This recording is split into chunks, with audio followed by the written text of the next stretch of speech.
Great. Hi, so I'm Sean. I'm with a group called New York Irish for Palestine, and I'll keep it short and hand it over to the real experts over here as quick as I can. So we're a group based here in New York, and we're part of like a global network of diaspora groups. So we have chapters not only here, but also in Boston, London, Chicago, San Francisco, Toronto, Vancouver, and just all over Australia, like everywhere you can think of in Australia.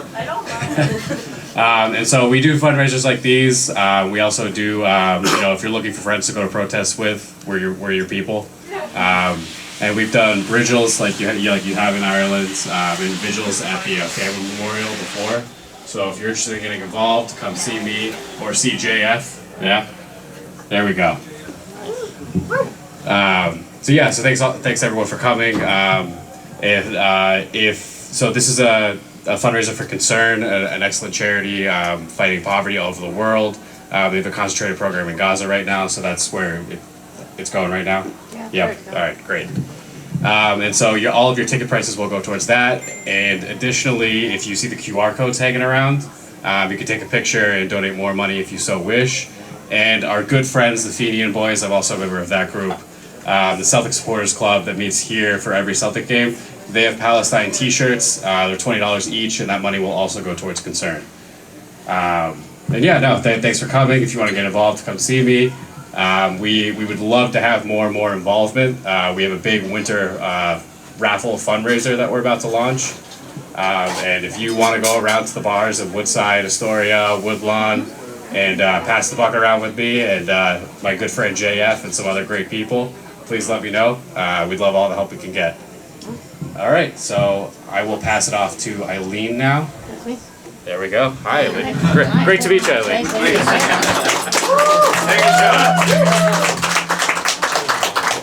you, Okay, Milfoto, welcome. We're glad that we have a full house. We're going to have some gorgeous music. And we all know what hunger is. We all know what colonialism is. We all know how long and hard this is, how long it lasts. And we all know the tremendous power both of solidarity and of music. So we're happy to be here together today.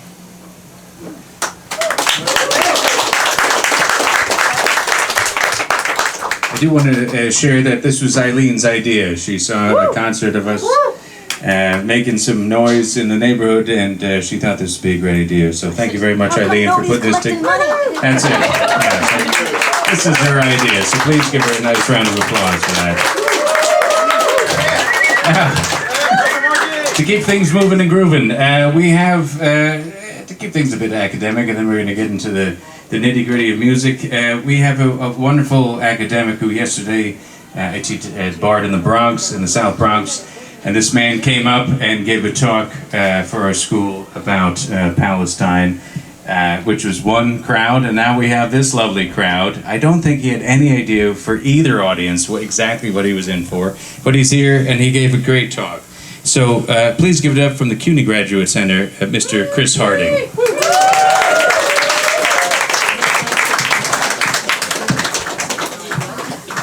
All right, good afternoon, everyone. First of all, apologies, I'm a bit sick, so if my voice isn't loud enough, just shout abuse at me until I'm louder. So this talk was originally done with like a presentation and slides and pictures. Unfortunately, that's not possible, so we're going analog. I have the printouts. I think there's 19 here, so maybe just try and huddle around one each. I'll give Colin a bit of time to do that. You know there's school teachers involved in them giving goddamn handouts. Take one, pass it with a friend or whatever. Yeah, there you go. Chris is going to autograph these later. He's like, no, I'm not. No one cares. No. But yeah. A couple of pass it back. There you go. Thank you for all being here. Thanks for Colin for inviting me. I think it's good we get this out of the way first, and you can have the much more exciting and interesting music after this.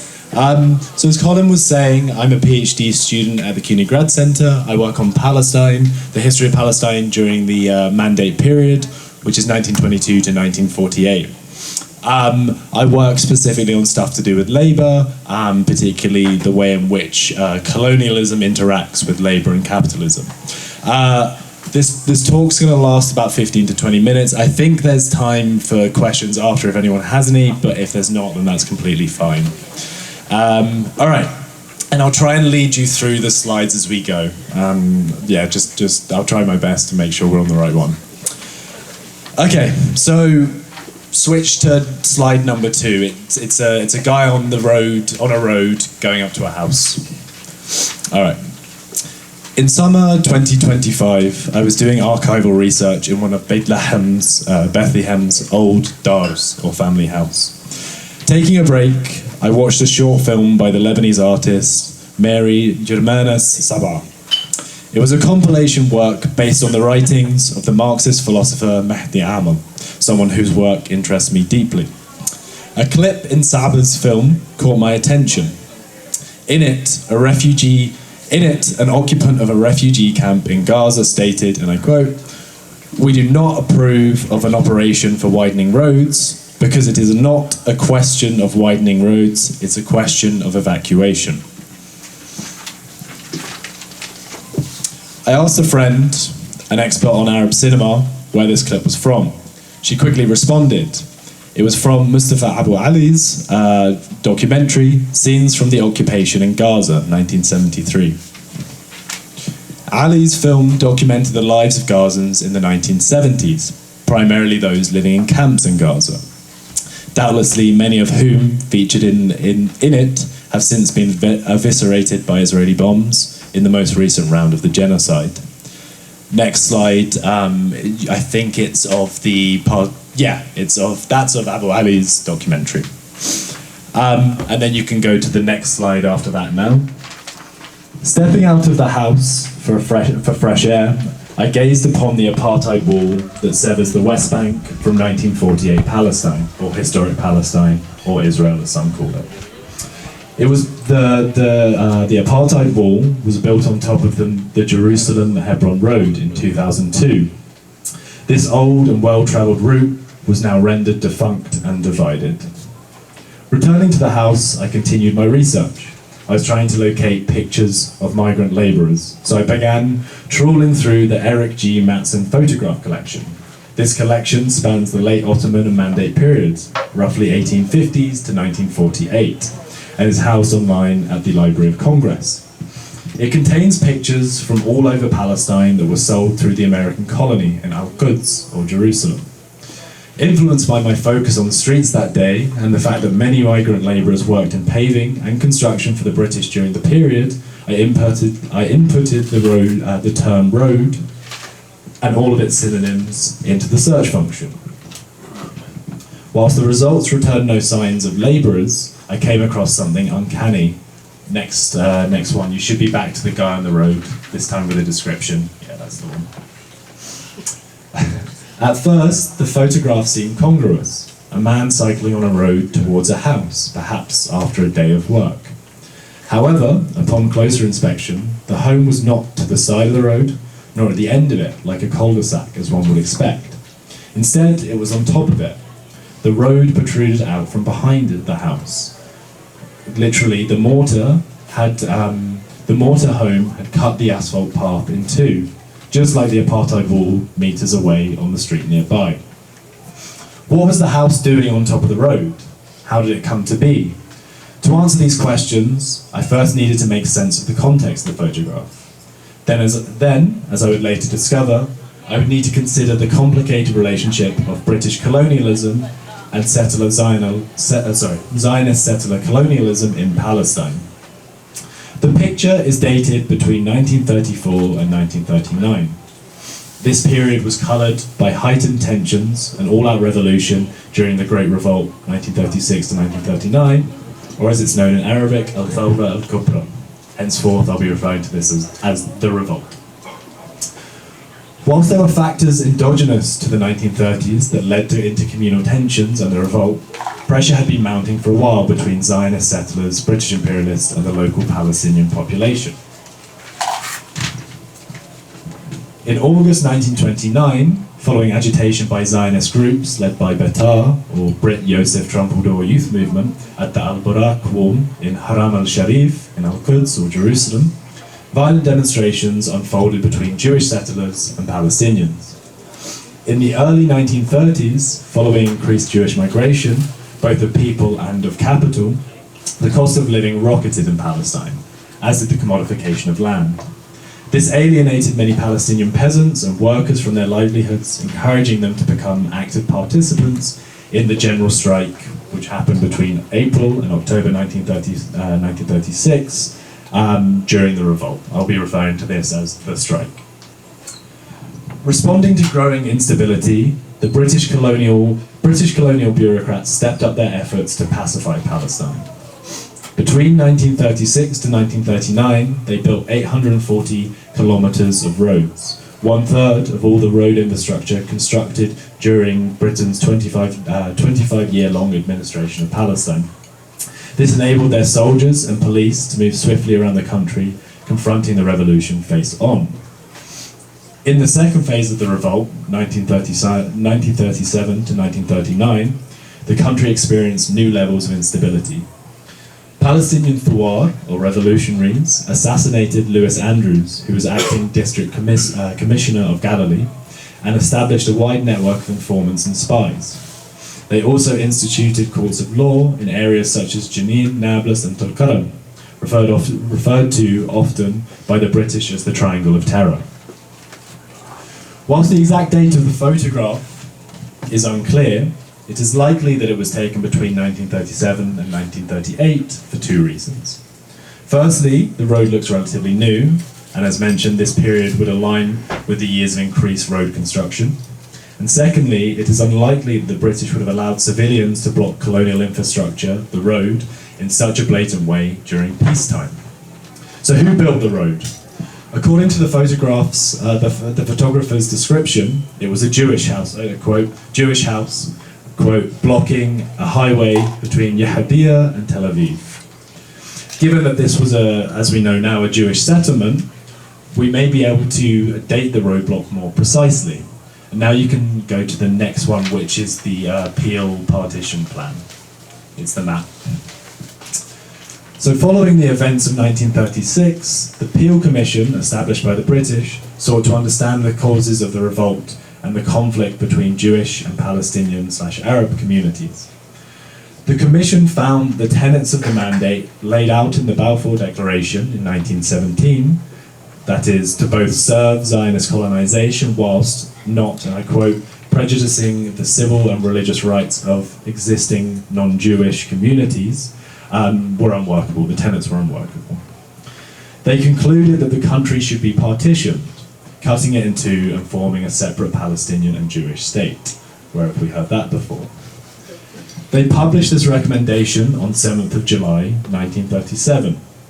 The lines drawn by the Peel Commission would have dropped this area where the settlement was in the picture with the guy on the road, would have dropped this settlement into the area of, quote, international jurisdiction, from Al-Quds to Jaffa or Jaffa. Perhaps then, the settlers were rejecting the partition plan and making a claim to the land which they would seemingly lose. If this was in fact the motivation of the settlers, it was not the party line. Zionist political elites like David Ben-Gurion and Chaim Weizmann hesitantly agreed to the partition plan. According to the Israeli historian Benny Morris, they saw it as, quote, a stepping stone to some further expansion and eventual takeover of Palestine. As I undug the provenance and context of the photograph, despite many loose ends, it became abundantly clear to me that roads and homes, and not just their simple destruction, could be sites for the contestation of the colonization of Palestine. Little could I forget this fact, as the shadow cast by the apartheid wall draped down upon the dar, or home, where I sat hidden from the afternoon glow. You can now go to the next picture, which is two British soldiers stood in kind of rubble. I continued searching the Matson collection to find out if there were other house roadblocks. I didn't find any, but discovered something else. The picture you're looking at now was taken in 1936 in Jaffa, in the Old City, during the strike. The strike being in the early part of the revolt. In it, two proud soldiers stood beside the culmination of their devastating work. In June of that year, the army had ripped the city open, forming an anchored-shaped path of destruction. Hundreds of homes in the old city were destroyed to make way for 3 new highways that enabled British forces to traverse and thus control the city more easily, in the process displacing an estimated 6,000 Palestinians and Arabs. If you now go to the next one, you'll see like a kind of aerial view of the destruction. And as I was saying, there's kind of an anchor shape. If you look towards the top of the old city, it kind of juts up, and then there's 2 kind of blades coming out. These were the highways they wanted to build, or that they did build. The British targeted the old city because of the central role that Yafawi workers played in the revolt. In April 1936, after months of violent altercations between Jews and Palestinians and other Arabs in Palestine, riots broke out in Jaffa. These led labourers to organise the strike I was mentioning earlier, which was the longest seen under the British Empire at the time. Its leaders demanded an end to Jewish immigration, a ban on land sales to Jews, and independence for Palestine. The British destruction imparted on Yafawi homes treated them, the homes, as inconsequential. That is, the colonial relation of domination determined that the dislocation of thousands of inhabitants and the eradication of hundreds of years of history was an infinitesimal price to pay for order, for British order. The first photograph I found, the one of the guy on the road, showed infrastructure as a site of contestation. Jewish settlers used a home to block movement on the road and to make a claim to the land. The latter photo, however, the one of the destruction of Jaffa, revealed pure, unrivaled colonial force. Despite the varying levels of power demonstrated in each image, they both presented insight into the totality of colonialism in Palestine. In both, there was continuity of intent to control and order, or disorder, Palestinian life. Now, if you want to go on to, I think it's the final slide of the British checkpoint. Great. To make further sense of the 2 photos, I had to return to the issue of the roadblock. I wanted to compare the Jewish home that was blocking the road with a British equivalent. I found a photograph of a British, quote, highway defence measure in the Matson collection. The photograph from 1938 showed a checkpoint on the Nablus Road to the north of Al-Quds, or Jerusalem. In it, a series of concrete blocks burned in the midday sun and choked movement along the road. In response to the revolutionary gains in the foothills during the second phase of the revolt, 1937 to 1939, the British erected checkpoints and other structures like this one, aiming to curb the war, or revolutionaries' movements, and to block their supply chains. The British took other draconian disciplinary measures to quell the rebellion, including crippling fines and mass corporal punishment. Following the city's involvement in the strike, Nablus was handed a fine of 5,000 Palestinian pounds, which is approximately $500,000 in today's money. That was claimed in goods like olives, oil, and soap, hurting local producers and traders. In August 1938, 5,000 Nabulsi men were held in cages for 2 days and interrogated one after another. Elsewhere, the British tied Palestinians to the front of trains, using them as human shields to ensure the safe movement of their cargo and troops.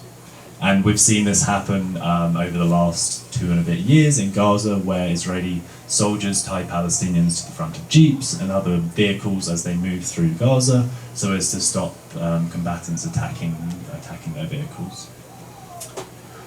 It was not until 1939, when the British had deployed 50,000 soldiers and police and 15,000 recruits from the Haganah, a Zionist militia group, that the revolt was finally defeated.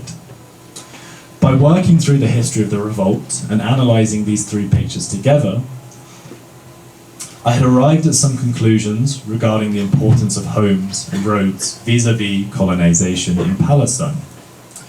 The checkpoint and the roadblock were infrastructural reminders to inhabitants of Palestine of the colonial structure that intimately regulated their lives.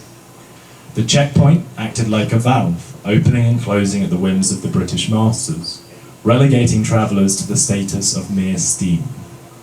However, the roadblock, the one established by the settlers, was not designed to let traffic through.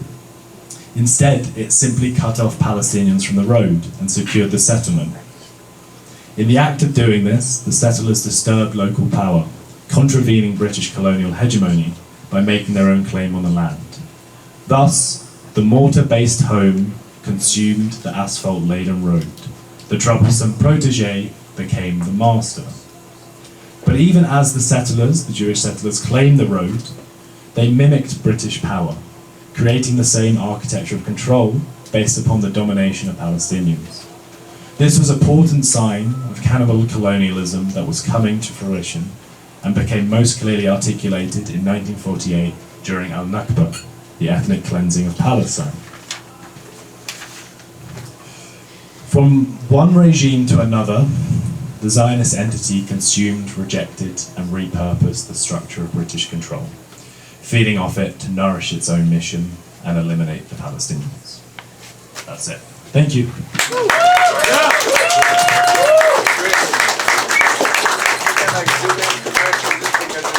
Sure, yeah.